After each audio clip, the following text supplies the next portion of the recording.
Ahí tenemos un ejercicio. ¿Cuántas caras puede ver en la imagen del árbol? A ver, ¿cuánto tiempo te demoras sin reconocer la primera cara? ¿Todos perciben las mismas caras? ¿En la percepción interviene la memoria?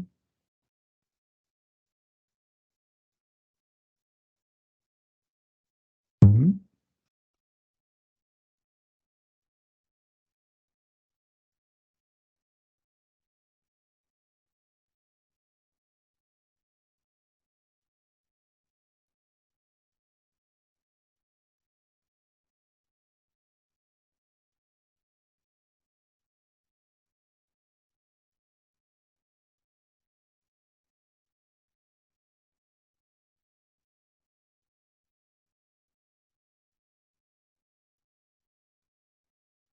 ¿Están viendo el PPT? ¿Sí?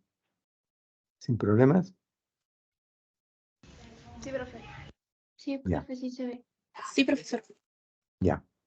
¿Cuántas caras ven ustedes ahí en la lámina? Más de 10, profesor. Muy bien. Muy bien, tienes buena percepción. Bien, vamos a ver que sí, que efectivamente también la memoria está relacionada con la percepción, ¿ya?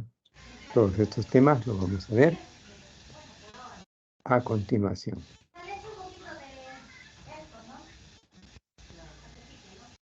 Bien, estos son los temas que vamos a ver el día de hoy. La sensación y percepción, su definición, los factores biológicos, psicológicos y las alteraciones, ¿no?, de la percepción. Y luego vamos a ver sobre la atención y memoria. Vamos a ver los tipos de atención, las etapas de la memoria, los tipos de memoria, los procesos de control de la memoria, el olvido y los trastornos de la memoria. Bien. Vamos primero con la relación entre sensación y percepción. La sensación es ante todo un proceso psicofisiológico. Lo psicológico es básicamente un proceso, ¿no?, de darse cuenta, tomar conciencia de que llegó un estímulo, pero básicamente es un proceso psicofisiológico, ¿no? Más interviene lo fisiológico en lo psicológico. Entonces vamos a ver qué tiene que ver con la llegada de los estímulos, ¿no? Y es un procesamiento ascendente. ¿Por qué? De un estímulo va subiendo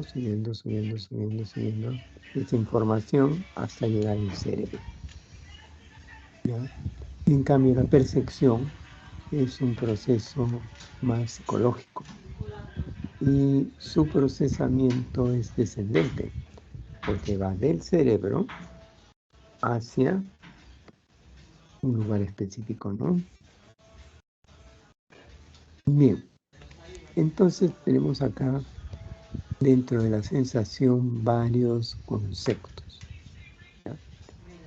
Primero que todo, cada uno de los estímulos que nos llegan con un tipo de energía. A ver, por favor, un ratito, ya apaguen el micro, apaguen sus micros para que no se crucen. Ya, ahora sí, gracias. ¿Ya? Entonces, cada uno de estos estímulos que llegan a nuestros órganos sensoriales viene con una determinada intensidad, ¿no? ¿Ya? Pero tiene que haber un mínimo de intensidad para que se pase un límite, para que se llegue a un determinado umbral. ¿ya? Para que nosotros lo podamos captar. Si ese umbral es muy pequeño, como por ejemplo las últimas letras que están ahí en este ejemplo, las letras más pequeñitas ya no lo vemos, ¿no? Porque está muy por debajo del umbral, ¿no? Entonces, tiene que llegarse a determinado límite, pasarse determinado límite, para que un estímulo pueda ser captado, ¿no? Sea este estímulo luminoso, acústico, táctil, lo que sea. Por otro lado, cada estímulo que llega con un determinado tipo de energía, ¿no? Por ejemplo, un estímulo visual llega con una energía luminosa, ¿no? Uno auditivo llega con una energía acústica y así, ¿no es cierto? Pero nosotros no somos ni acústicos, ni luminosos, nada de eso. Somos seres bioeléctricos, somos seres nerviosos. Es decir, que a través de nuestro cuerpo se transmite un tipo de conexión nerviosa, un tipo de conexión, ¿no? Como si fuera de corriente eléctrica, ¿no? Entonces, ¿qué es lo que nos permite que pese a que los estímulos llegan con diferentes tipos de energías, nosotros podemos captar esa información? Eso es posible gracias al fenómeno de transducción. Transducción. Recuerdan de que esta partícula trans significa cambio, ¿no? Transsexual, cambio de sexo, ¿no? Transformación, ¿no? Cambio de forma, ¿no? Entonces, transducción significa formas, transformar, formas de conducción, ¿no? Entonces, todo tipo de energía que llega va a ser transformada, va a ser convertida en una energía bioeléctrica, una energía nerviosa y por lo tanto ya puede ser captada, puede ser trabajada, ¿no? ¿Ya? Entonces,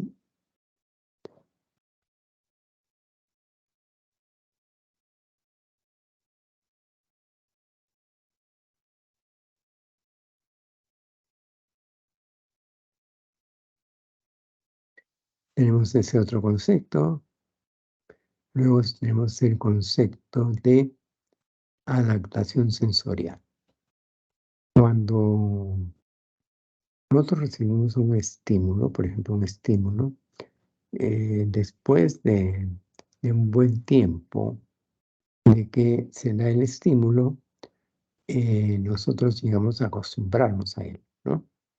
De tal manera, por ejemplo, que podría ser un estímulo que nos molesta, como por ejemplo muy poca luz, oscuridad. Llega un momento de poco a poco nos adaptamos a la oscuridad, ¿no? Como por ejemplo en un cine, ¿no?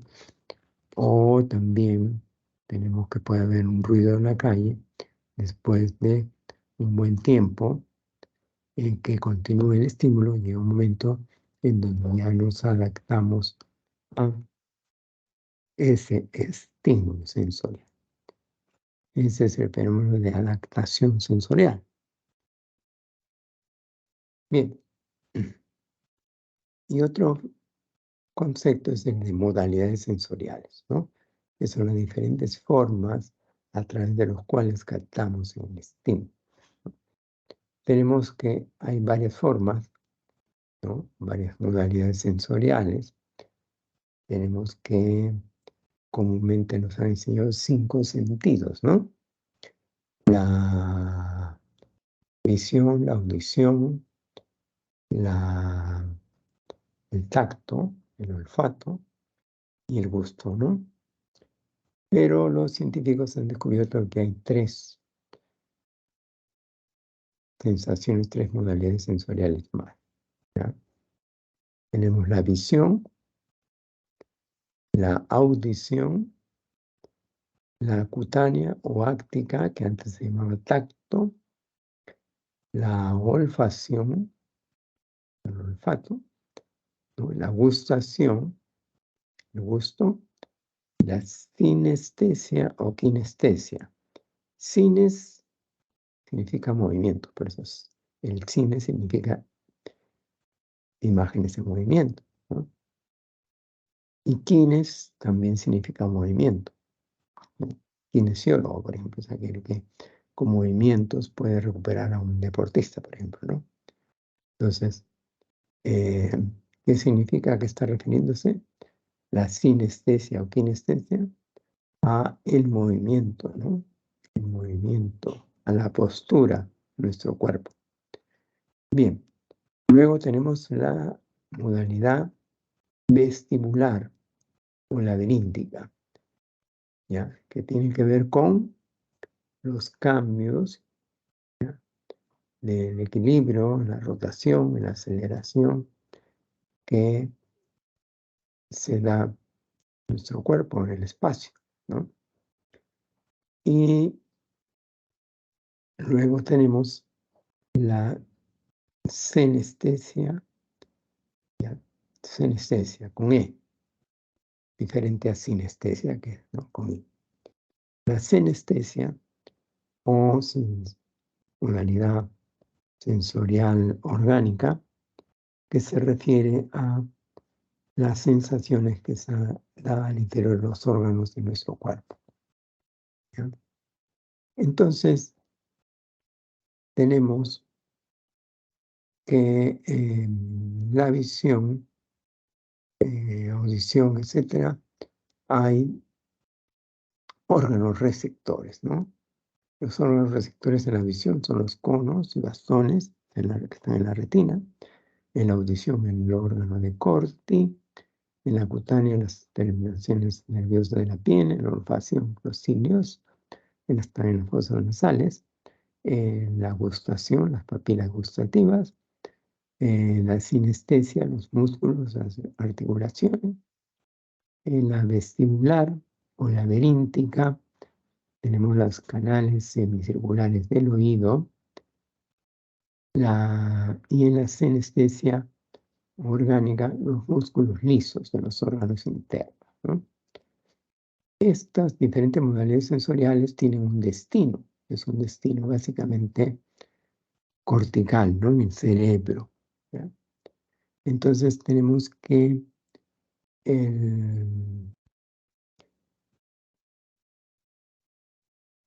la visión, ¿ya?, se dirige hacia el lóbulo occipital, la audición, el lóbulo temporal, la cutánea, el lóbulo parietal, la olfacción, el rinencéfalo, la gustación,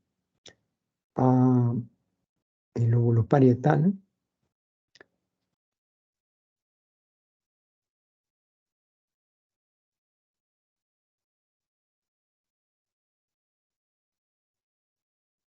la sinestesia, al lóbulo parietal también,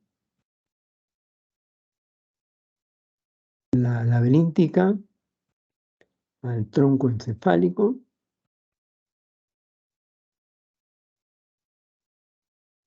la senestesia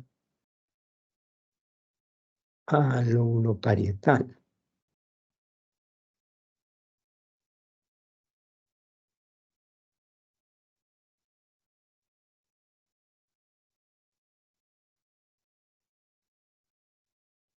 Bien.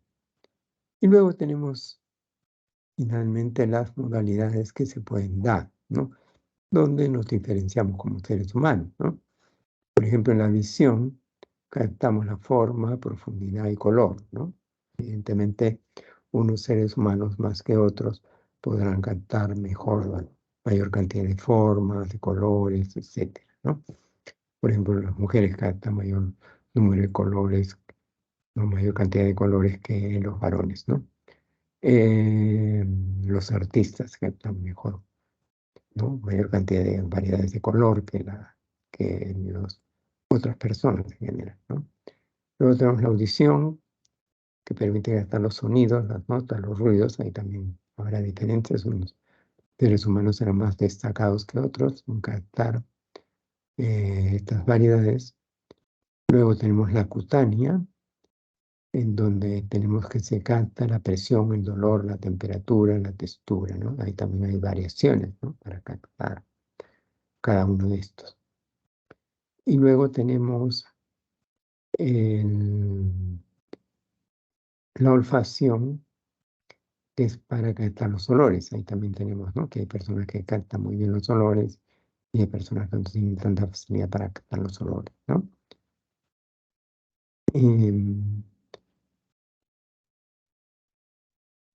Bien. Luego tenemos la gustación, que permite diferenciar entre dulce, amargo, salado y ácido. Y también hay una combinación que es de todos estos sabores, ¿no? Habrá personas que tienen mayor posibilidades de diferenciar, ¿no? Los gustos y hay otras personas que no. La sinestesia, que se capta el movimiento y la postura de las diferentes partes de nuestro cuerpo.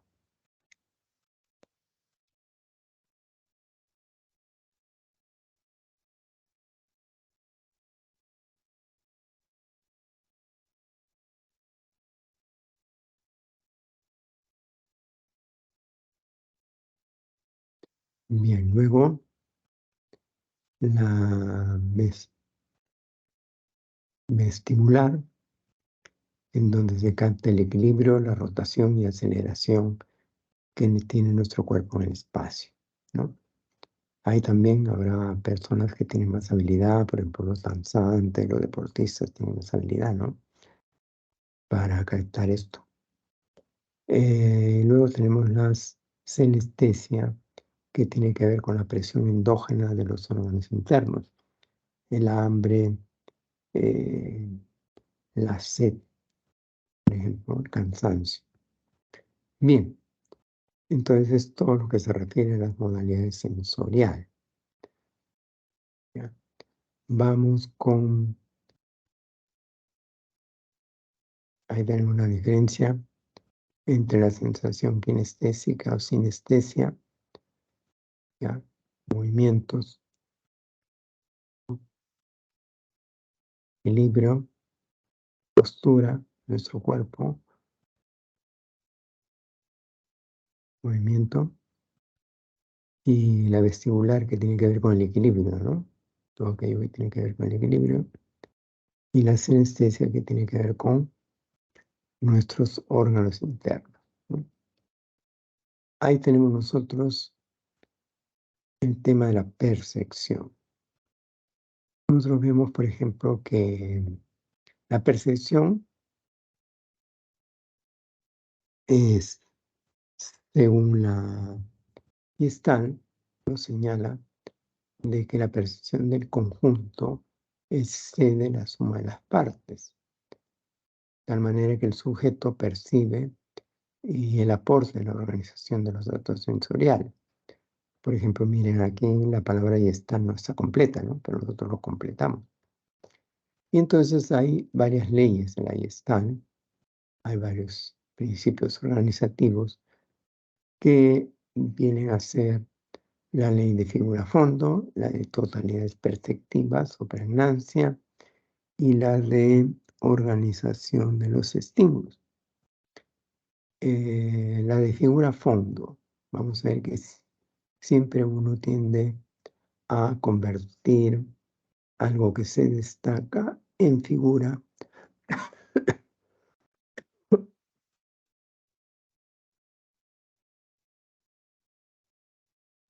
y el resto queda convertido en fondo. Como por ejemplo, aquí podríamos destacar, por ejemplo, si destacamos los negros, son dos perfiles en la primera parte, dos perfiles, y daría lugar a un perro, ¿no?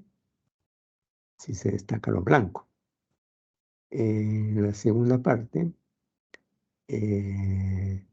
vamos a ver que si se destaca lo negro, son dos figuras humanas, Y si se destaca lo blanco, es la figura de un gato, ¿no? Y luego tenemos acá la tercera, son dos perfiles humanos. Y si se destaca lo negro, si se destaca lo blanco, viene a ser un conejo, ¿no? Bien, las totalidades perceptivas se refieren a que nosotros vemos las cosas como un todo, ¿no? Y luego vamos a las partes, ya captamos las cosas como un todo. Si no, no sería posible de que pudiéramos leer este mensaje, pese a que acá no dice nada, ¿no? Que es una combinación de números y letras, ¿no? Pero sin embargo lo podemos leer.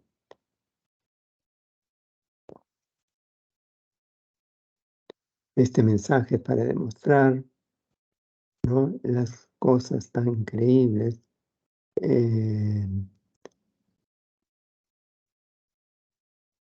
que puede hacer nuestro cerebro, etcétera, etcétera, ¿no? Y pregnancia. Pregnancia significa que nosotros vemos las cosas completas, simétricas y con buena forma, ¿no? O sea, le damos simetría, pese a que no hay simetría. Por ejemplo, nuestro rostro se ve simétrico, pese a que no es simétrico, ¿no? Tiene pequeñas asimetrías. Aún la persona más bella tiene pequeñas asimetrías. Y se ve bello, se ve completo, cuando a las personas les podría faltar algo, ¿no? Un pedacito de ceja, un pedacito de oreja, etc.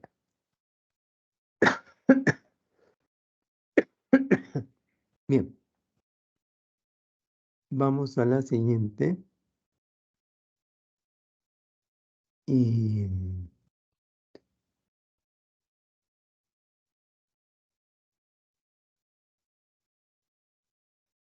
vemos la tercera ley, que es la ley de agrupación de estímulos, ¿no?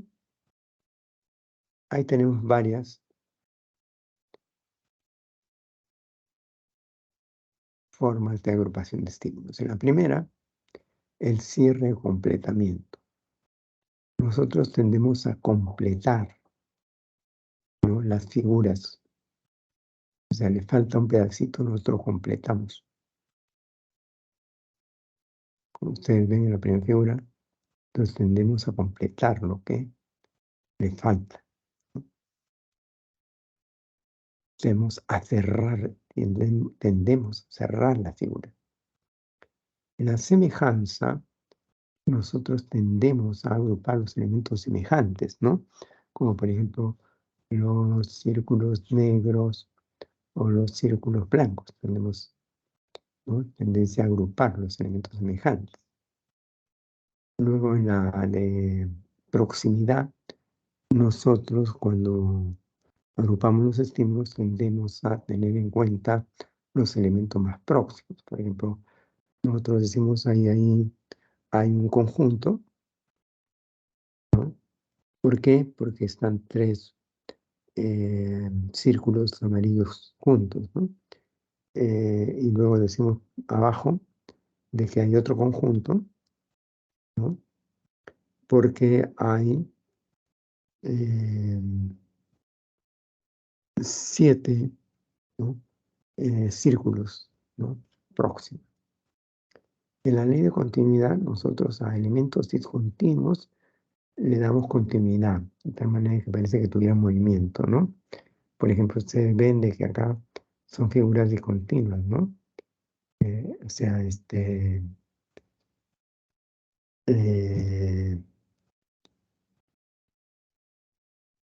líneas negras y blancas. Sin embargo, nosotros le damos una continuidad, ¿no? Una continuidad a las líneas negras y una, ¿no?, continuidad a las líneas blancas, por ejemplo, que serían perpendiculares, ¿no? Bien. El reconocimiento de formas. El reconocimiento de formas. La psicología cognitiva señala que la percepción de formas es un procesamiento guiado por conceptos, ¿no?,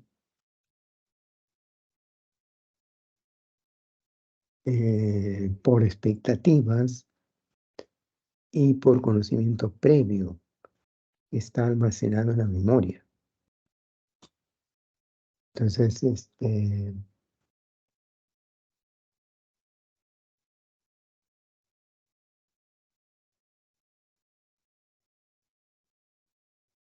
¿no? Entonces, cuando percibimos algo, percibimos la forma, es un procesamiento que está guiado pues, por nuestros conceptos, nuestras expectativas y el conocimiento previo que tenemos almacenado en nuestra memoria, ¿no? Así tenemos varios tipos de reconocimiento de formas. ¿Ya? Por ejemplo, tenemos una primera forma de reconocimiento, que sería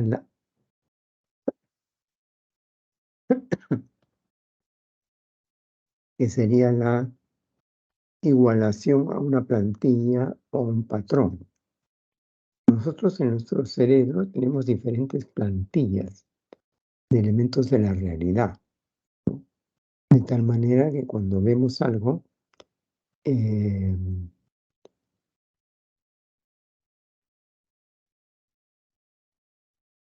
tenemos a compararlo con esa plantilla, ¿no? Esa plantilla que tenemos almacenada. Por ejemplo, ustedes ven ahí que una huella digital es comparada, ¿no? Con la huella original, por ejemplo, ¿no? A ver si son iguales, son de la misma persona. Podríamos comparar, por ejemplo, un billete original con otro billete para ver si es verdadero o falso, ¿no?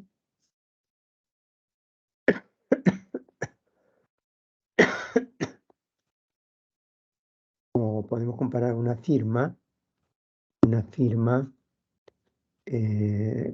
una firma original, para ver si es, ¿no?, una firma verdadera. Ya. Eso es una igualación a una plantilla o un patrón. ¿Por qué? Porque lo estamos comparando con una plantilla o un patrón que tenemos almacenado en nuestro cerebro. Pero otra forma de reconocimiento son los prototipos o geones. ¿Cómo es esto? Nosotros no podemos tener todas las plantillas de todos los objetos que existen en la realidad en nuestro cerebro. Serían muchísimas, ¿no? Serían millones.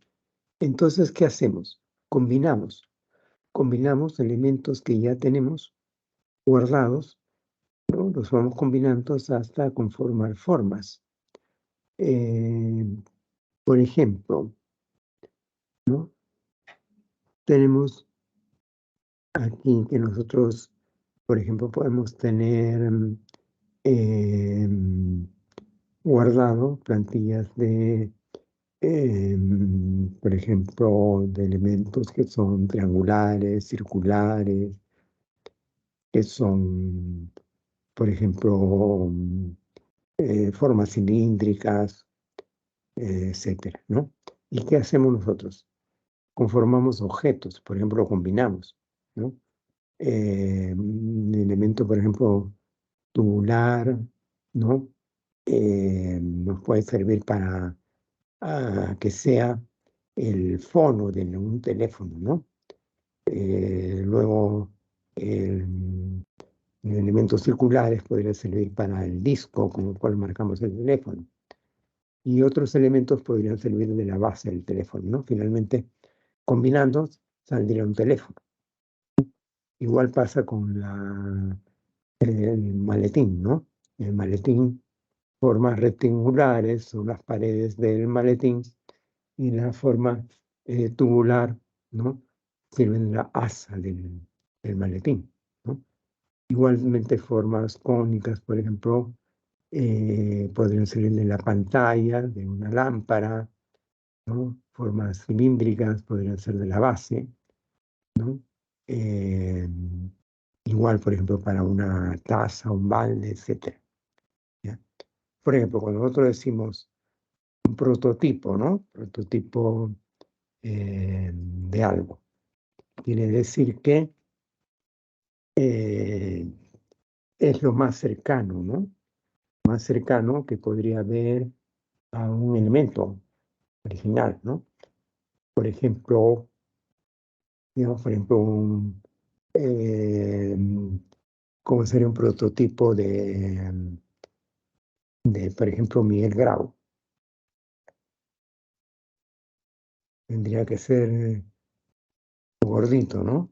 Gordito con barba, ¿no es cierto? Si es una persona, si no, alguien dibuja un gordito, ¿no? Y con barba, le decimos es Miguel Grau, ¿no? Pero si es una persona flaca, ¿no? Y con otro tipo de bigotes, decimos, no, ese no es Grau, ¿no? Una persona, por ejemplo, joven, no es Grau, ¿no? O una persona muy joven, por ejemplo, que digamos que es Francisco Bolognesi, no, ni hablar, ¿no? O una persona de tez blanca, que digamos que es San Martín de Porres, no, no es prototipo, ¿no? Es San Martín de Porres. O una persona que sea bella, ¿no? Y que tenga unas rosas en su cabeza, decimos es Santa Rosa, ¿no? Pero si es una persona morena, diremos, no, esa no es Santa Rosa, ¿no? Son prototipos. Bien, y la tercera manera de reconocimiento de formas es el análisis o características de rasgos, ¿no? Análisis o características de rasgos. Ya, ahí lo que nosotros hacemos es comparar rasgo por rasgo entre dos elementos. Puede ser entre dos personas, ¿no?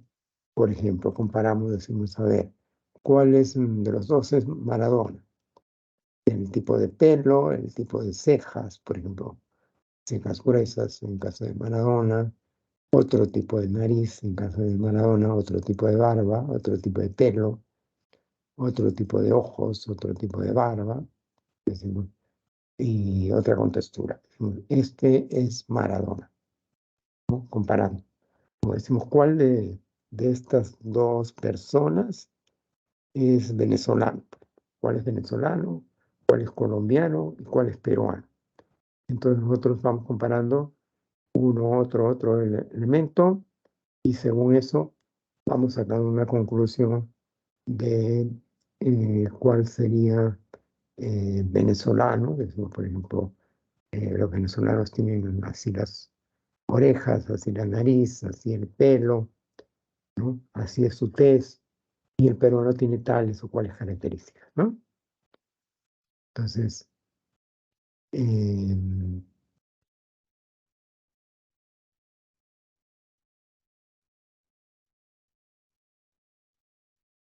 a eso se refiere, ¿ya?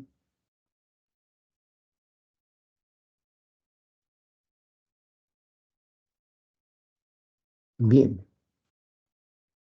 vamos a ver ahora ya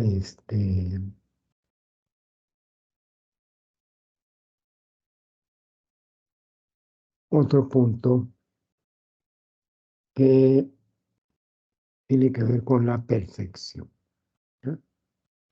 El último punto, que es las alteraciones perceptuales. Alteraciones perceptuales.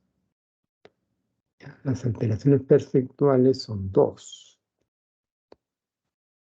¿ya? Son dos. Las ilusiones y las alucinaciones o pseudopercepciones, ¿ya?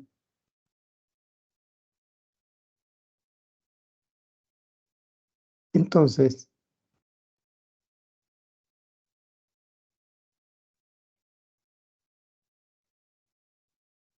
¿a qué se refiere, no? Esto.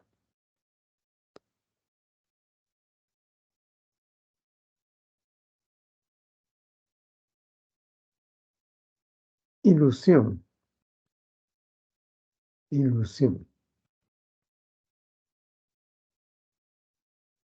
Ilusión, puede haber muchos tipos de ilusión, es muy natural que se dé una ilusión, ¿no?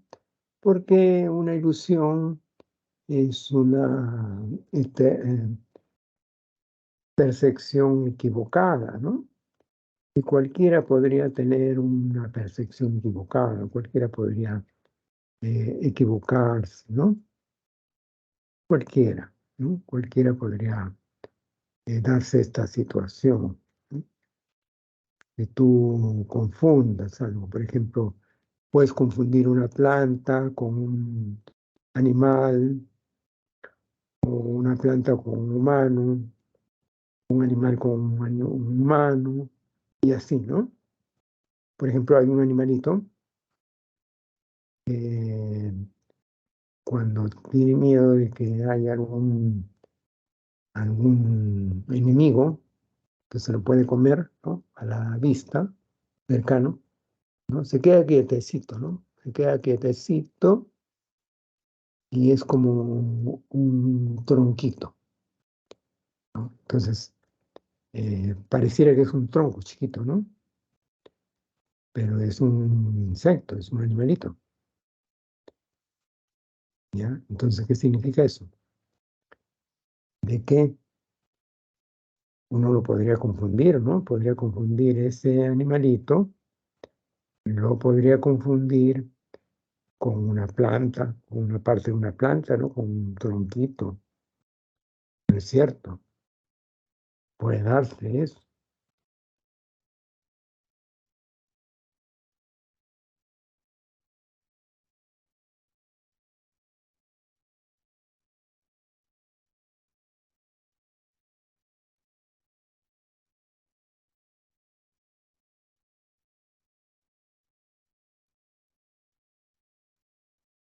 Entonces es natural, pues, ¿no?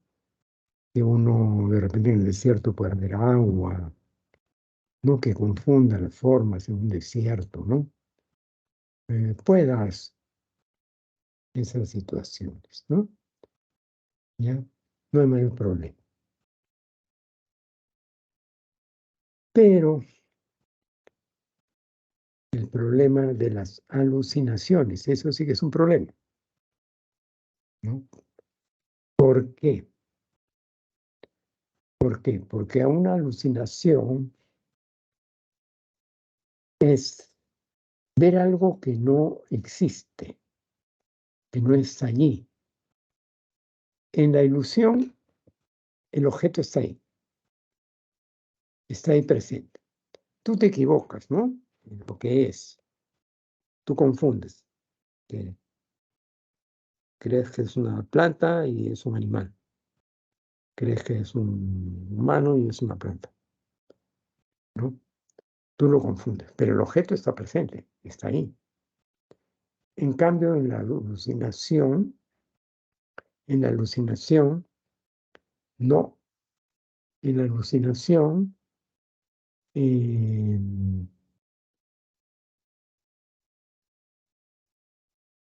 el objeto no está presente, ¿ya? El objeto no está.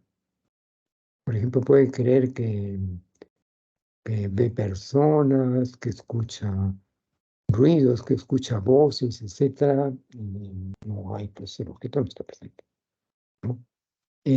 Por lo general, la alucinación puede darse el caso de que haya una enfermedad mental, de que haya esté en estado de coma, de que haya tenido este, un problema, por ejemplo, de drogas, ¿no? Haya consumido una droga, ¿no? Entonces, todo esto lo hace tener alucinaciones, ¿no? Es riesgoso, es un indicador de que hay un riesgo, ¿no? Pero, pero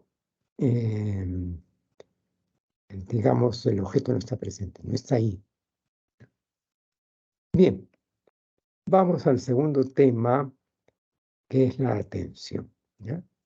La atención.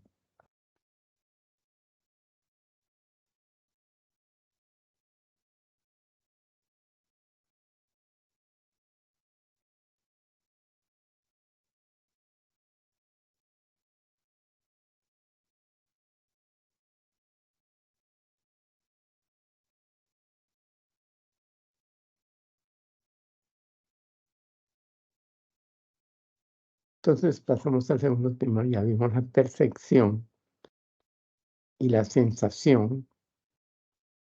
O sea, ya estamos viendo varios procesos cognitivos, ¿no?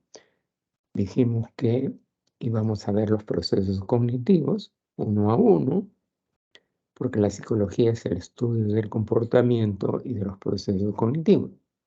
Entonces ya vimos la sensación, ya vimos la percepción, van dos. Ahora el tercero es la atención. La atención.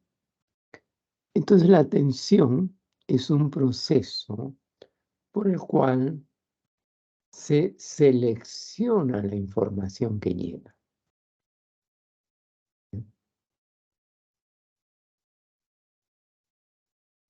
De tal manera que pasa solamente la información que es relevante. Hay muchos estímulos que llegan, ¿no?, a nuestros sentidos, ¿no? Tenemos en un almacén sensorial. Pero la atención sirve de un filtro, sirve como si fuera un colador, ¿no?, que filtra todo lo que no sea relevante, ¿ya? Lo filtra, todo no lo deja pasar. Y hay una relación con la memoria y con los procesos cognitivos, porque la atención también es un proceso de control.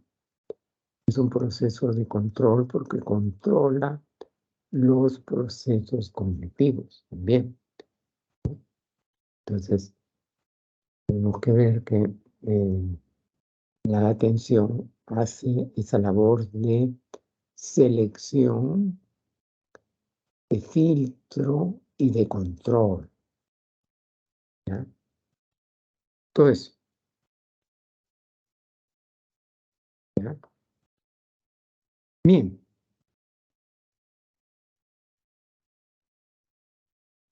¿Qué tipos de atención hay? Podemos clasificar a la atención según su interés, según su interés o según su actitud, ¿no? Según el interés de la persona, ¿no?,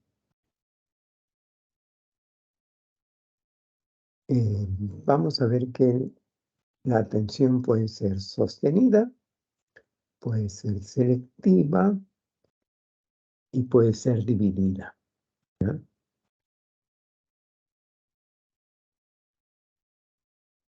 Y según la actitud de la persona,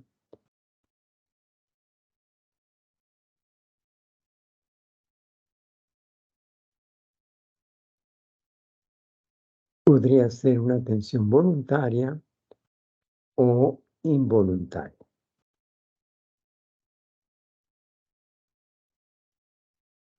Entonces vamos a ver en qué consiste, ¿no?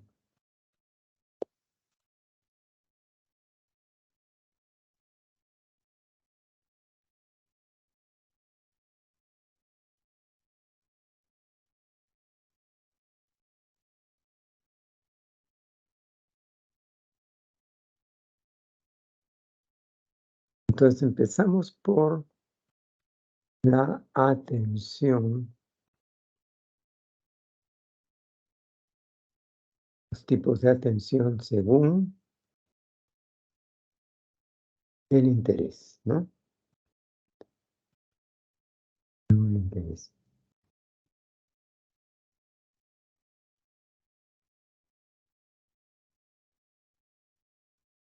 Tenemos la atención sostenida. ¿Cuánto es atención sostenida? Su nombre lo está diciendo. Cuando la atención se mantiene, permanece durante un buen tiempo. Se sostiene durante un buen tiempo. Por ejemplo, cuando tienes que estudiar y nada te interrumpe, ¿no?, y continúas estudiando. O sea, sostiene la atención. Esa es la atención sostenida, ¿no?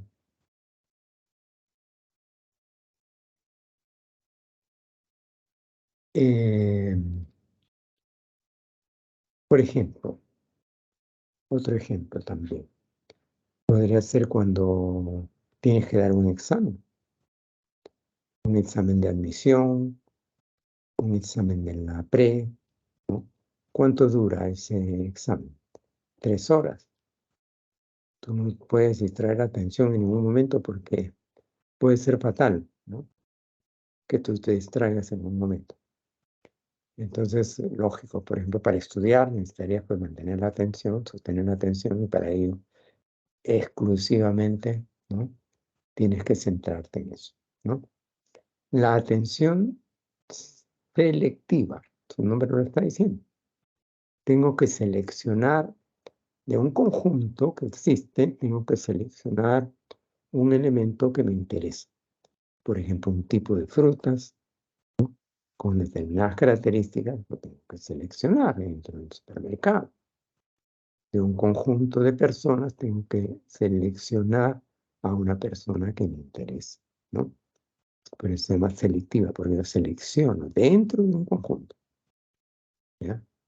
Bien, y luego tenemos la atención dividida, la atención dividida. La atención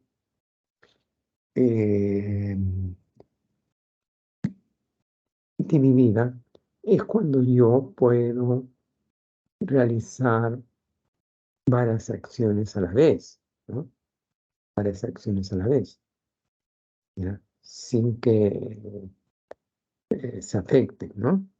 Por ejemplo, eh,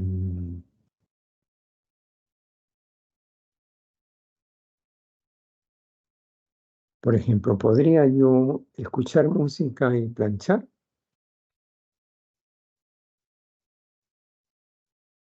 Sí, ¿no? Podría ser, ¿no? Acá no está buena muy buena porque hacer esta tarea con la computadora y planchar, bueno, no está bien, no se puede quemar la ropa, no está muy buena, ¿no? ¿Podrías tú escuchar eh, música y pintar o clavar algo? Podría ser, ¿no? Pero, por ejemplo, una música bailable así y estudiar, ¿no? No podría.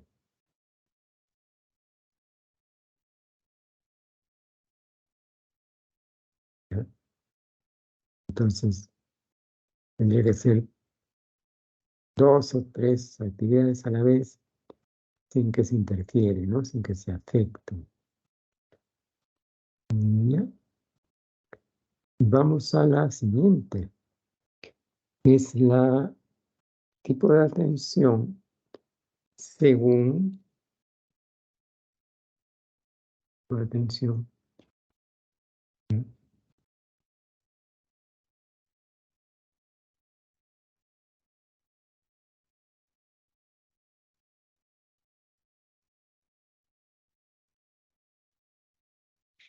Tipo de atención según la actitud, ¿no? Podría ser voluntaria si es que la persona, por su propia decisión, por su propia voluntad, presta atención a algo, ¿no? Pero involuntario es cuando tú no habías pensado prestarle atención a algo y pues ocurre algo súbito y tú le prestas atención a algo que no lo habías pensado prestarle atención, ¿no? Por ejemplo, hay un ruido fuerte, le prestas atención a algo que ocurre, ¿no? Podría ser, por ejemplo, que hay un sismo, ¿no? Y le prestas atención a eso, ¿ya? Bien, Vamos a un siguiente tema, que es el tema de la memoria. El tema de la memoria. Este sí es un poquito largo. El tema de la atención sí ha sido un poquito corto, ¿no? Pero el tema de la memoria es un poquito largo. Ya. Primero, ¿qué vendría a ser la memoria? La memoria vendría a ser un proceso cognitivo, como otros procesos cognitivos que ya hemos visto anteriormente, ¿no?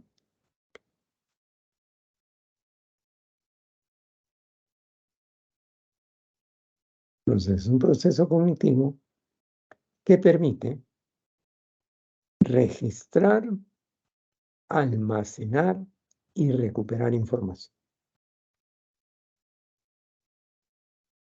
Registrar, almacenar y recuperar información. Eso es la memoria. Tiene tres funciones: registrar, almacenar y recuperar información. Bien, para poder estudiar la memoria, nosotros no podemos ver la memoria, ¿no? Pero ya hemos dicho que hay dos grandes avances en el siglo pasado que permitieron estudiar los procesos cognitivos. Uno es estudios del cerebro, el avance en la comprensión del cerebro, entonces se puede estudiar mejor como la memoria. Y otro es el de la computación, ¿no? La informática. Entonces tomamos el modelo de la computadora para poder explicar la memoria. Entonces acá tenemos el enfoque modélico de Atkinson y Shiffrin, ¿no? Que dice que este modelo de un sistema multialmacén, o sea, varios almacenes. Hay varios almacenes. Y que el procesamiento sería secuencial. Entonces vamos a ver que va a haber estímulos de entrada, o sea, input, entradas, ¿no? Esto lleva a los registros sensoriales, pero ahí va a haber procesos de control, ¿no? Procesos de control. Desde que ingresan estos estímulos sensoriales, pueden ya emitirse respuestas, ¿no? Pueden emitirse respuestas. Entonces habrá pues el inicio, registro, proceso de control, ¿no? Tanto al inicio como en las siguientes fases, ¿no? Las siguientes fases. Entonces, el registro sensorial pasa a un almacén, que es un almacén de corto plazo. Un almacén de corto plazo. Y de ahí pasa a un almacén de largo plazo. Un almacén de largo plazo.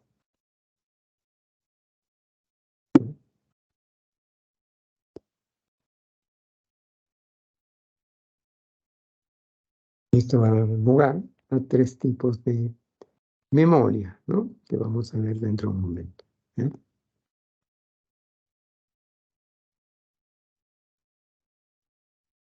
Bien, ¿cuáles serían esos tres tipos de memoria? La memoria sensorial, con las sensaciones, la memoria de corto plazo y la memoria de largo plazo. Ya. Estos tres tipos de memoria se diferencian entre sí en varios aspectos. ¿Ya? En varios aspectos. Primero que todo, en los nombres que tienen. Tienen diferentes nombres. La memoria sensorial La memoria sensorial ya es denominada, también tiene el nombre de almacenamiento de información sensorial. Almacenamiento de información sensorial. ¿Ya? O sea, cuando les hablen de almacenamiento de información sensorial, es lo mismo que memoria sensorial.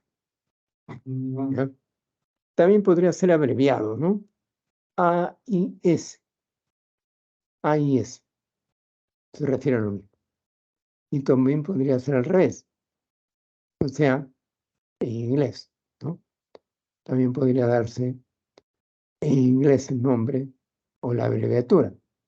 Igual es el nombre de memoria sensorial. ¿Cómo se llama la memoria de corto plazo? También tiene por nombre memoria operativa, memoria de trabajo, memoria primaria y memoria inmediata. Todos esos nombres tienen. Cuando les hablen de cualquiera de esos nombres, se está refiriendo a memoria de corto plazo. ¿Ya? Bien. Y la memoria de largo plazo. La memoria de largo plazo tiene dos nombres, dos denominaciones, que son memoria permanente, porque es una memoria permanente, es para siempre, y memoria remota, ¿no? Porque para recurrir a ella tienes que irte al pasado, ¿no? Memoria remota. Bien. También este tipo de memoria se diferencia en las categorías con las cuales trabaja. La memoria sensorial trabaja con elementos precategoriales. No necesita que sean exclusivamente categorías porque registra todos los estímulos sensoriales que llegan, ¿no? Son elementos precategoriales, todavía no conforman una categoría, ¿ya? En el caso de la memoria de corto plazo, sí almacena solamente información categorial, o sea, información significativa, ¿no? Toda categoría es significativa, significa algo, ¿no? Cualquier categoría va a significar algo. Y la memoria de largo plazo retiene solo información categorial. No trabaja más que con categorías, o sea, con elementos significativos. ¿Cuál es la capacidad que tienen este tipo de memorias? La memoria sensorial tiene una capacidad muy limitada, es la más limitada de todas, porque su capacidad no es inferior a un segundo. Es brevísimo, ¿no? Solamente para que nos demos cuenta que llegó el estímulo nada más. La memoria de corto plazo.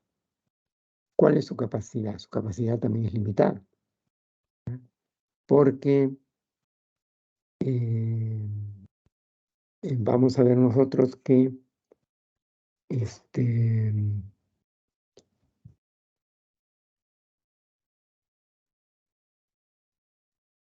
el tiempo de reacción es de 15 a 30 segundos y las unidades de información van en la fórmula de 7 más menos 2. O sea, uno podría retener 5, 7 menos 2, 5, o 7, o 9 como máximo elementos, colores, símbolos, palabras, formas, etcétera, etcétera, ¿no? ¿Ya? Pero el promedio es 7, ¿no? De que llegues a 8, 9, bien, muy difícil. ¿Ya? Muy difícil. ¿Ya? Sin embargo, cuando hay interés, sí, vamos a ver que llegas al límite. Por ejemplo, alguien te da su celular. ¿Cuántos números son? 9. Entonces te he dicho que para que se grabe en la memoria tienes que repetir varias veces, ¿no? pero acá repites todas las veces que sean necesarias hasta que encuentres un papel, ¿no? Entonces vas a llegar a 9, ¿no? Vas a llegar al máximo, que es 9 unidades, ¿no? Bien, en otro aspecto que también vamos a ver, la memoria de largo plazo, cómo es su capacidad. En este caso, a diferencia de las dos anteriores, su capacidad de la memoria de largo plazo es ilimitada. O sea, nunca se llena, nunca se llena. Es ilimitada.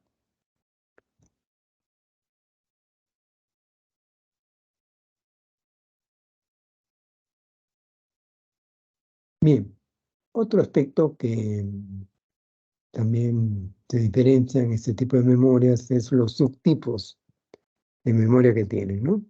La memoria sensorial, como hemos dicho, tiene que ver con todos los receptores sensoriales. Entonces, por lo tanto, tiene que ver con todos los tipos de memoria, ¿no? Visual, auditiva, etc.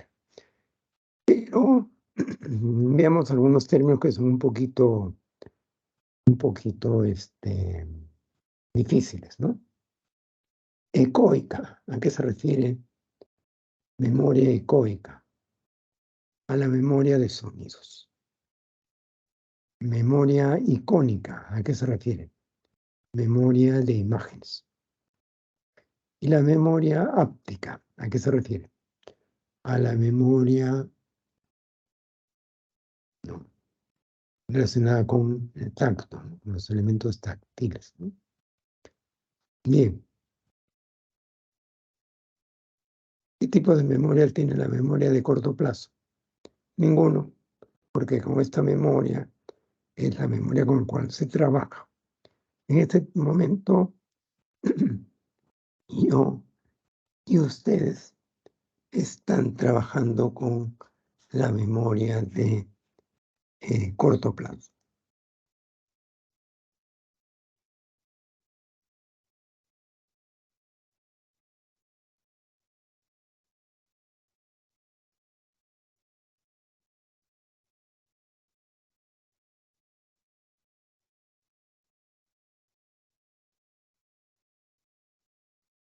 Bien. ¿Y cuáles son los tipos de memoria de largo plazo? Son dos. Memoria explícita, que también se llama, también comprende a otras dos, que son episódica y semántica, y memoria implícita, que comprende a la procedimental o emocional. ¿Ya? Vamos a ver en el siguiente a qué se refiere esto.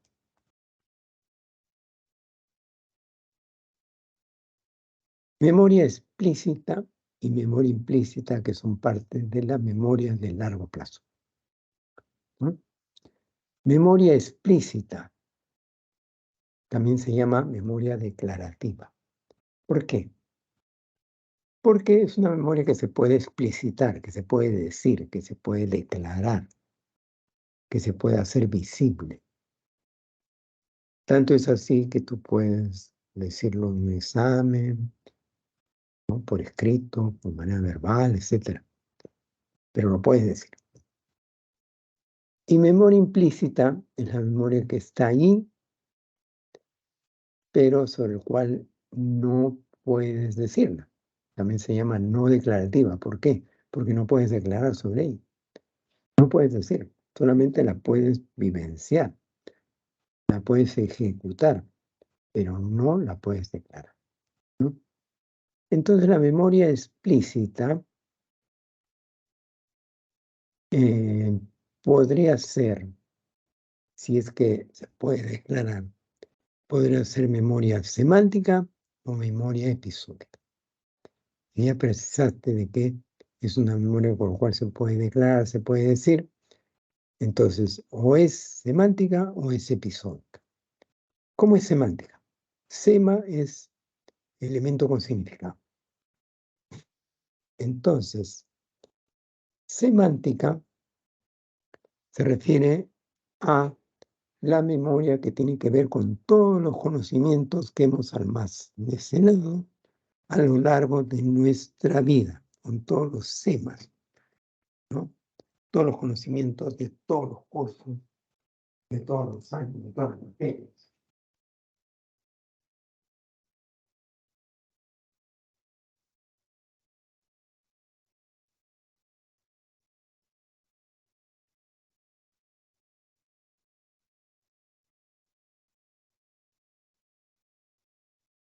Todo lo que se ha aprendido en el colegio, todo lo que se ha aprendido en la pre, etcétera, etcétera, ¿no? Bien. Y memoria episódica, su nombre lo está diciendo, episódica. Son todos estos elementos autobiográficos.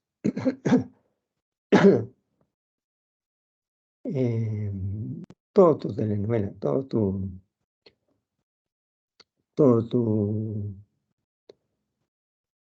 las vivencias que has tenido, ¿sí? A dónde fuiste cuando saliste de promoción, qué lugares conociste, a qué persona, todos los lugares, episodios, personas, ¿no? Episodios de tu vida, ¿no? Es memoria episódica. Sobre eso también lo puedes decir, porque lo puedes contar, ¿no? ¿Ya? Y la memoria implícita, que es la memoria que está allí, pero sobre la cual no se puede declarar, no se puede decir. Tenemos dos, la memoria procedimental y la memoria emocional. La memoria procedimental viene a ser todos los procedimientos que has aprendido a lo largo de tu vida. Procedimientos físicos, ¿no? Todas las habilidades motoras que se han hecho un hábito en ti, ¿no? Por ejemplo, cómo has aprendido a hacer malabares, cómo has aprendido a tocar instrumentos, cómo has aprendido a nadar, cómo has aprendido a montar bicicleta, etcétera, etcétera, ¿no? Entonces, si alguien te dice a ti que nos den una clase sobre cómo nadar, por ejemplo, tú me dirías, no, profesor, no puedo darla porque yo tendría que tener una piscina para enseñarles cómo nadar, ¿no? O sea, hablando, no se puede, no es posible, ¿no? Si yo hablo sobre la natación sería semántica. Y si lo hablo como episodios, como una historia, es episódico. Entonces, procedimental solo se ejecuta. Y emocional, muy emocional, ¿no? Es también implícita, ¿recuerdan? ¿Ya? Entonces, son todas las emociones, respuestas emocionales que tú has aprendido, ¿no? Por ejemplo, miedo, si te da miedo un perro bravo, te da miedo un insecto, te da miedo un animal, te da miedo una fiera, ¿no? Algo que te provocó una emoción, ¿no? Entonces tú no puedes hablar de la emoción. Si tú hablas de la emoción sería semántica, ¿no? Si tú hablas de un procedimiento sería semántica, ¿ya? La emocional no se puede hablar, ¿ya? Está ahí, pero no se puede hablar, pero no has aprendido, ¿no? Bien, vamos entonces a la siguiente, que sería los procesos de control. ¿Cuáles son los procesos de control que existen en la memoria? Los procesos de control son aquellos que optimizan o que interfieren en los diferentes tipos de memoria. O sea, que lo llevan al máximo o que lo van no van a permitir que se desarrolle. Ahí tenemos entonces tres procesos de control. Para la memoria sensorial, el proceso de control es la atención, lo hemos visto, ¿no?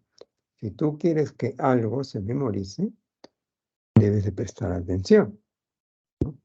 Para la memoria de corto plazo, el proceso de control es la repetición, ¿ya? Memoria de trabajo, ¿no?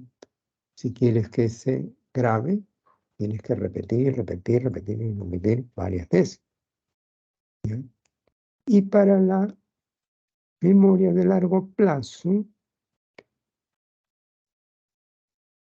el mecanismo de control, proceso de control, es el ensayo elaborativo o codificación. Tienes que codificar, tienes que poder sistematizar esto, si no, lo contrario no se graba. Bien, el olvido es el proceso contrario, la memoria, ¿no?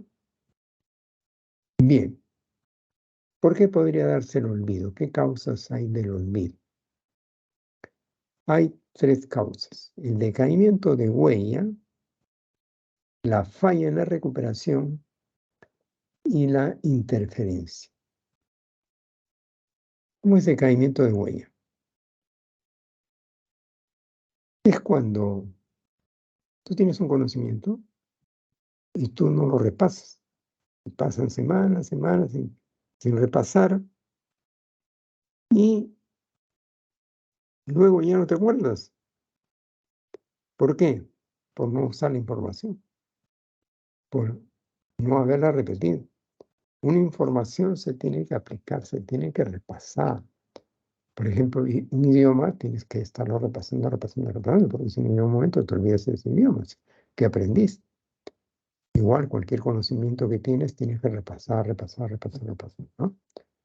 Constantemente, porque si no, decaimiento de huella, o sea, va pasando el tiempo, va mezclándose con otras cosas, por eso va bajando, cayendo, esa huella, ¿no? Eso que se quedó grabado. Bien. Falla en la recuperación. Es cuando tú has querido guardar algún conocimiento, pero has empleado una clave de recuperación incorrecta, ¿no? Entonces lo has guardado mal. Y cuando quieres recuperarlo, dices, lo tengo en la punta de la lengua, pero no puedo dar. ¿Por qué? Porque lo has guardado mal. Entonces la falla es en la recuperación. Y la interferencia. La interferencia son bloqueos que se dan por aprendizajes previos o posteriores a lo que se quiere recordar. Tú quieres recordar algo, pero hay determinados bloqueos. Hay una interferencia proactiva, o sea, donde la información que previamente se aprendió interfiere con el recuerdo de materiales muy recientes, ¿no? Esa es la proactiva. Y la retroactiva es cuando se refiere a la actitud de recordar información como consecuencia de una exposición posterior de materiales diferentes, ¿no? Entonces, queda pues interferida por estos elementos, ¿no? Bien, vamos a este experimento que hizo Ebbinghaus sobre la curva del olvido. Él señaló que cuando aprendemos algo, ¿no?, en el momento del recordatorio inmediato, 100%, pero conforme va pasando el tiempo, el porcentaje de contenidos retenidos va disminuyendo.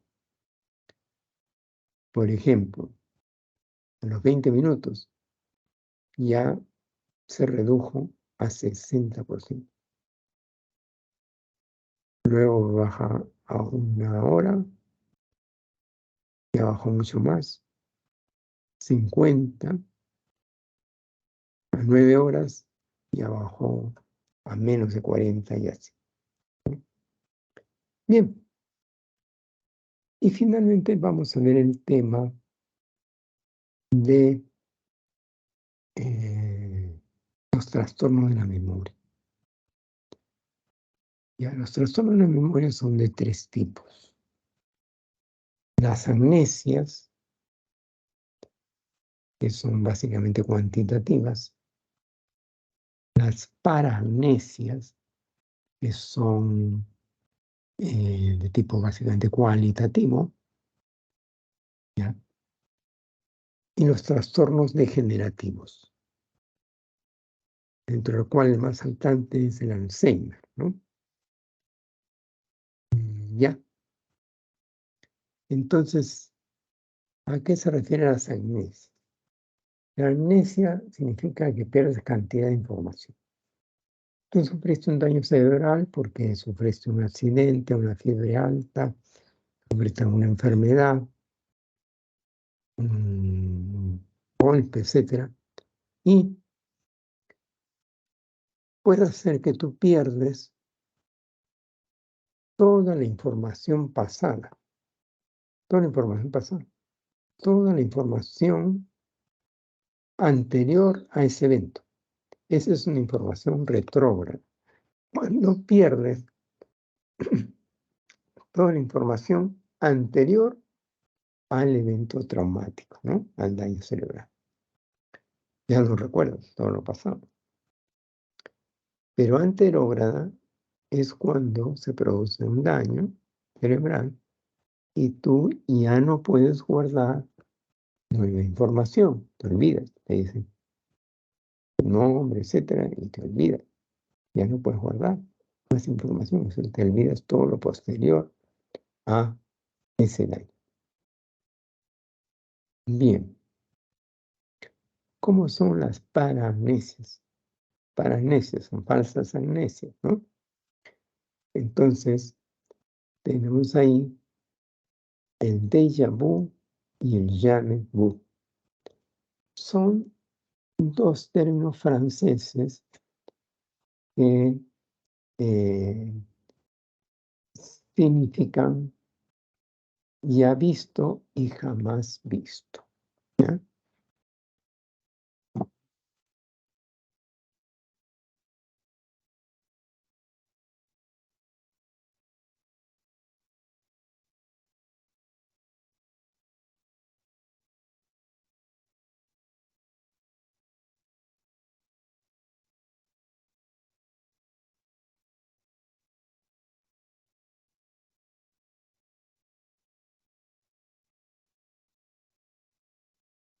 El primero, déjà vu. Déjà, ¿qué cosa es déjà? Déjà es ya, significa ya. Se pronuncia así, de ya. Y vu es el pasado de voir. Voir es ver. Voir es ver, ¿no? Ver. Y vu es el pasado de voir. O sea, sería visto. Ya visto. Sería el pasado, ¿no? Es cuando la persona cree que algo lo ha visto, pero en verdad no lo ha visto. No lo ha visto nunca.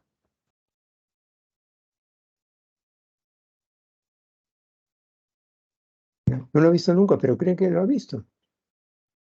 Cree que ha visto un lugar, cree que ha visto una persona, cree que ha visto una situación, cree que ha visto algo, pero no lo ha visto. Es como si yo creyera que yo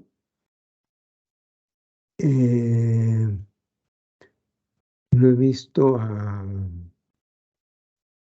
Alcalá, a Coronado, a Muñoz, a Guerra, a López, a Ortiz, a Flores, a Maní, o sea, no, que yo los haya visto, cuando yo no los he visto, ¿usted? Nunca los he visto, ¿no? Pero yo que crea que yo los he visto en algún lugar, ¿ya? Y jamais vu, jamais vu. Jamás se pronuncia jamais. Jamais vu. Y, perdón, llamé.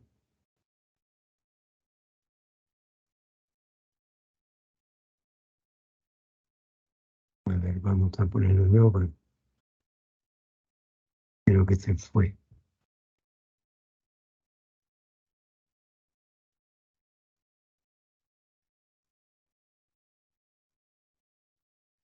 ¿Estamos viendo la diapositiva? Sí, ¿no?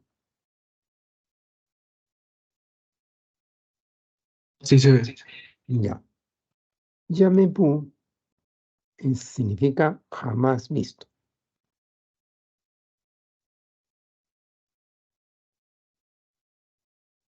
Por ejemplo, él dice, tu cara me suena. Claro, soy tu hermano. No, pero de algo más, dice, ¿no? Es decir, es como que si yo creyera que no conozco un lugar, creyera que no conozco una persona y si la conozco. La persona se extraña porque diga yo que no la conozco, ¿no? Entonces ese es un yamebu, ¿ya? Jamás visto. Y el trastorno neurodegenerativo se llama neurodegenerativo, ¿por qué? Porque van degenerando las neuronas, o sea, van muriendo. El más clásico es el Alzheimer, que se produce por muerte de neuronas. Alrededor de las neuronas se van produciendo como unos hilos, ¿no? Unos hilos que lo van amarrando y ahorcando a las neuronas, ¿ya? Lo van estrangulando, va muriendo una, otra, y cada vez la persona va olvidando más cosas, y claro, como olvidas tantas cosas ya es hasta peligroso, ¿no? Dejarla sola porque tienen que estar con cuidado porque ya se está olvidando de todo. Entonces, bueno, hay todavía ese estudio, ¿no? El poder ver la cura contra el Alzheimer, ¿no? Investigan para llegar a solucionar este problema. Bien, vamos entonces a las preguntas. Primera pregunta.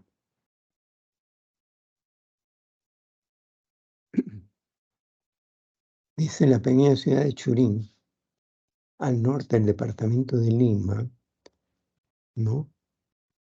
Es famosa por sus aguas termales con propiedades medicinales.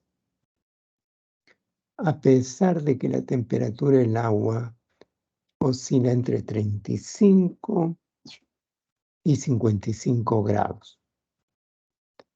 Las personas al entrar, luego de unos minutos, pueden disfrutar de un baño relajante.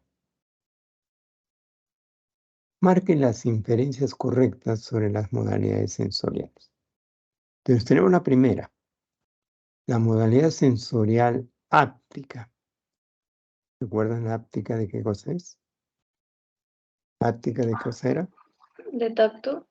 De tacto, muy bien, táctil, ¿no?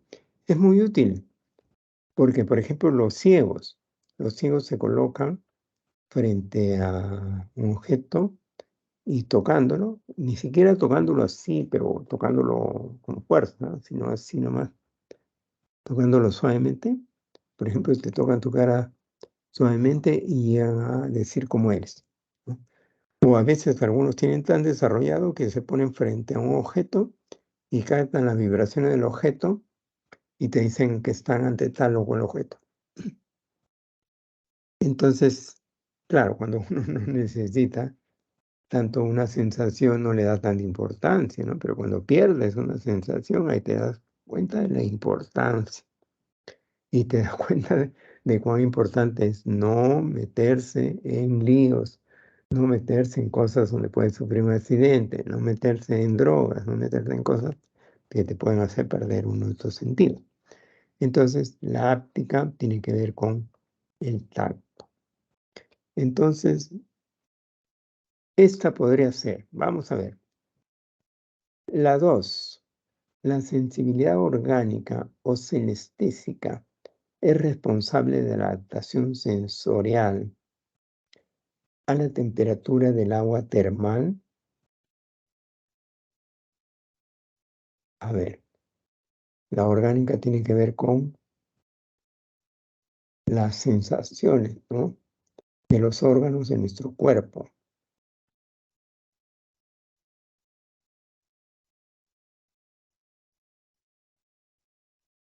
A ver, la 3 dice que el cuerpo se acostumbre a la temperatura de las aguas termales es debido a la adaptación sensorial. A ver, ¿cuál es la respuesta? ¿La A, B, la C, la D o la E?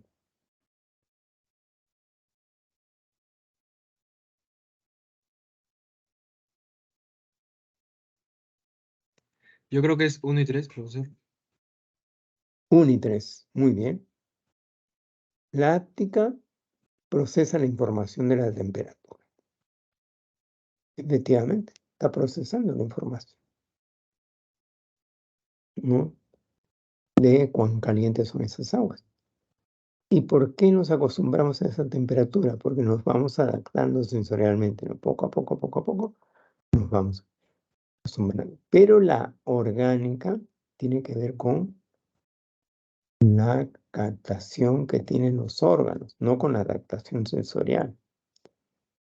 La que tiene que ver con la adaptación sensorial, en este caso sería lo pertinente, sería la que el cuerpo, ¿no?, se acostumbra a la temperatura del agua, ¿ya?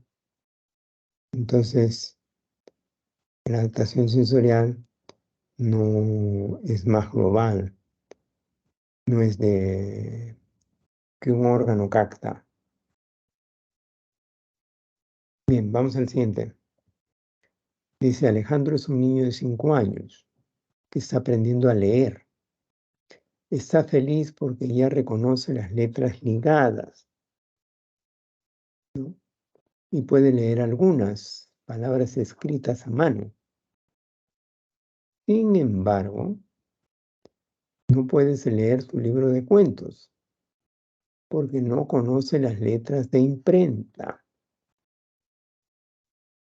De acuerdo con la teoría cognitiva moderna de reconocimiento de formas,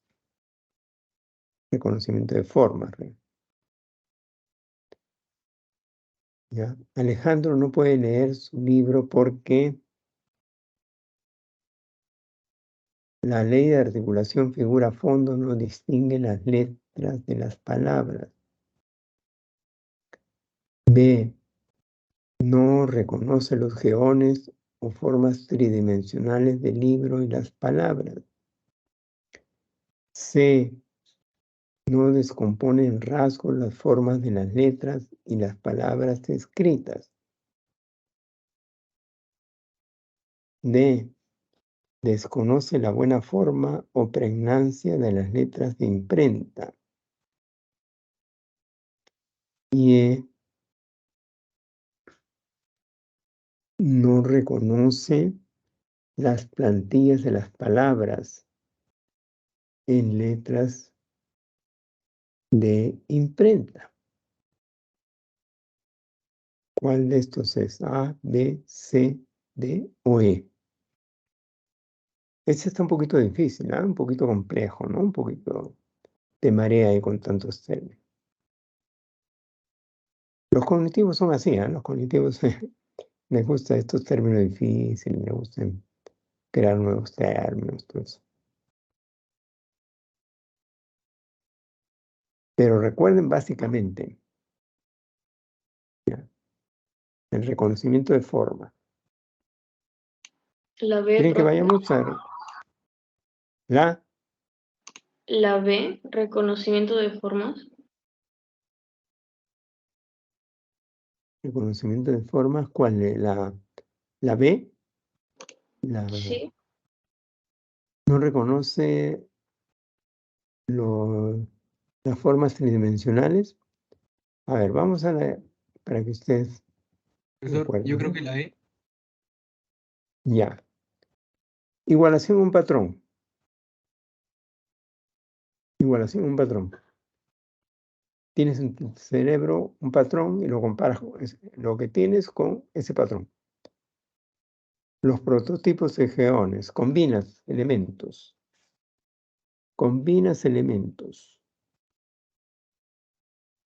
para que te salga ese prototipo. Análisis de características o rasgos. Tú vas a comparar dos elementos, comparas característica por característica. A ver, ¿cuál de esos tres conceptos se ha empleado?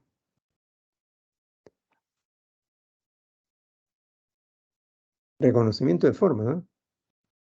Articulación figura-fondo, reconocimiento de formas, no. Vuela entonces. Lo que está diciendo teoría cognitiva moderna de reconocimiento de formas. La B, no reconoce los geones o formas tridimensionales del libro y las palabras.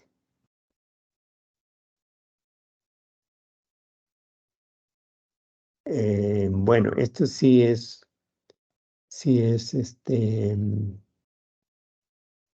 reconocimiento de forma, ¿no?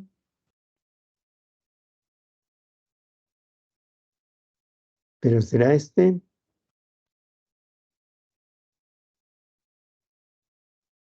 Podría ser. A ver, vamos a ver. La C, no descomponen rasgos las formas. No descomponen rasgos. Pero acá tienen que compararse dos rasgos para que sea análisis de rasgos. La D, desconoce la buena forma o pregnancia. La buena forma o pregnancia no se sabe. Y E, no reconoce las plantillas de las palabras en la letra imprenta. Y él dice, está feliz porque reconoce las letras ligadas. Reconoce las letras ligadas. Y puede leer algunas palabras escritas a mano. Sin embargo, no puede leer su libro de cuentos porque no conoce las letras de imprenta. Porque no conoce las letras de imprenta.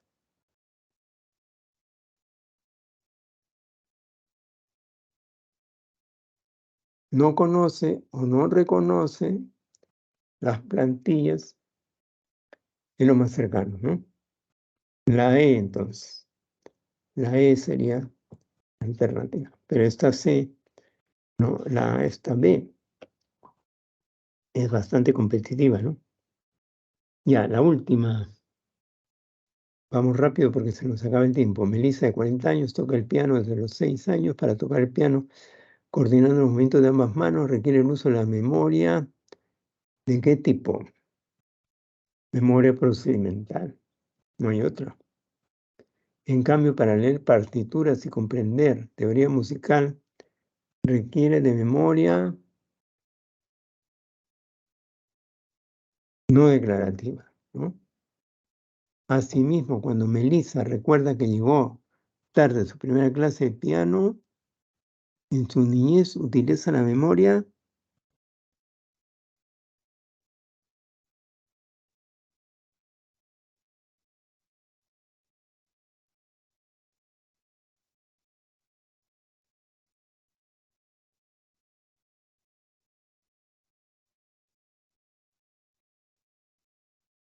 episódica, ¿no?